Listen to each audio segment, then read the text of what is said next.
17호 태풍 타파가 더 강한 세력으로 우리나라와 더 가깝게 북상할 것으로 예보됐습니다. 기상청은 이례적으로 긴 시간 동안 많은 비가 내리겠다고 경고했는데요. 재난방송센터 연결해서 자세한 상황 알아보겠습니다. 신방식 기자, 태풍이 원래는 대한해협 쪽을 통과할 걸로 보였는데 지금은 한반도에 더 가깝게 북상하고 있다고요? 네, 그렇습니다. 그것도 더 강한 세력을 유지한 채 한반도에 접근할 것으로 예상이 되는데요. 먼저 위성 영상에서 태풍의 모습을 살펴보겠습니다. 어제보다 더 소용돌이 구조가 발달한 강한 중형 태풍이 됐습니다. 태풍의 진로도 우리나라 쪽으로 더 가까워졌고요. 남해안 지역 부산 부근에 상륙할 가능성까지 점쳐지고 있습니다.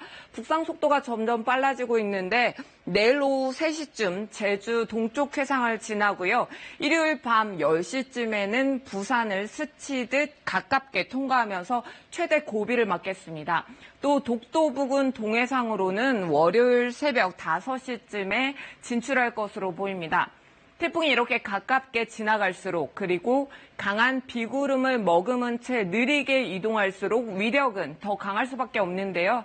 우리나라를 지날 때도 강한 중형급 세력을 유지할 것으로 예측이 되고 있습니다.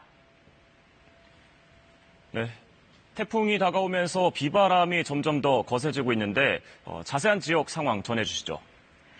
네, 앞서 현장 중계차에서 보셨겠지만 이제는 KBS 재난 CCTV를 통해서 태풍의 영향이 시작된 지역을 보겠습니다. 먼저 태풍과 가장 가까운 마라도의 모습입니다. 이번 태풍은 진행 방향 앞쪽에 비구름이 폭넓게 발달해 있어서요. 비바람이 이렇게 강하게 몰아치고 해상의 물결도 거세게 일고 있습니다. 그러다 보니 현재 제주 먼바다에는 태풍 경보가 내려져 있습니다. 다음은 부산 수영구로 가보겠습니다. 태풍 차바 2016년이었는데 그때 이 지역에 아주 큰 피해가 있었는데요. 해상의 파도가 지금 점점 높아지고 있고요. 남해상에는 앞으로 최대 10m 이상의 매우 높은 파도가 일 것으로 예보가 된 상황입니다. 네, 진로도 가까워지고 있고 강도도 센 만큼 앞으로 비바람이 더 강해질 수도 있겠네요. 네, 그렇습니다. 기상청은 특히 예상되는 비의 양을 크게 늘렸습니다. 이달 초 북상했던 태풍 링링을 기억하시겠지만 서해로 북상하면서 한반도 전역에 기록적인 강풍이 몰아쳤죠.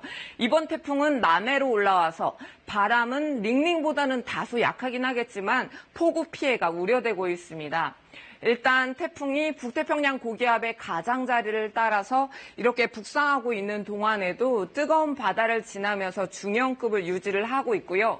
여기에 북쪽에서 이미 영하 10도 이하의 찬 공기가 밀려오고 있어서요. 태풍이 몰고 온 수증기와 만나면서 폭발적으로 비구름이 발달하겠습니다. 제주 산간 지역에는 그래서 최고 600mm가 넘는 폭우가 내리겠고 또 산업시설 그리고 인구가 밀집해 있는 영남 동해안 지역을 중심으로 최고 500mm가 넘는 기록적인 호우가 쏟아질 것으로 보입니다. 바람의 경우에도 제주와 남해안, 동해안 지역에는 시속 160km의 강풍이 예보가 됐습니다. 네, 이번 태풍이 더 각별한 주의가 필요한 게 과거에도 비슷한 경로로 북상했던 태풍들이 피해가 크지 않았습니까? 네, 맞습니다. 기상청은 이번 태풍과 유사한 진로 그리고 강도로 올라온 태풍으로 2016년 차바 그리고 지난해 콩레이를 들었습니다. 태풍 차바의 경우 부산과 울산 등 남해안 지역에 엄청난 폭우를 뿌렸습니다. 당시 경남 양산 지역에서는 시간당 119.5mm라는 태풍 관측 이후 가장 강한 호우가 쏟아지기도 했는데요. 당시 부산 해운대 마린시티에는 1.2m 높이의 방수벽이 설치돼 있었음에도 불구하고 월파 피해를 피할 수가 없었습니다.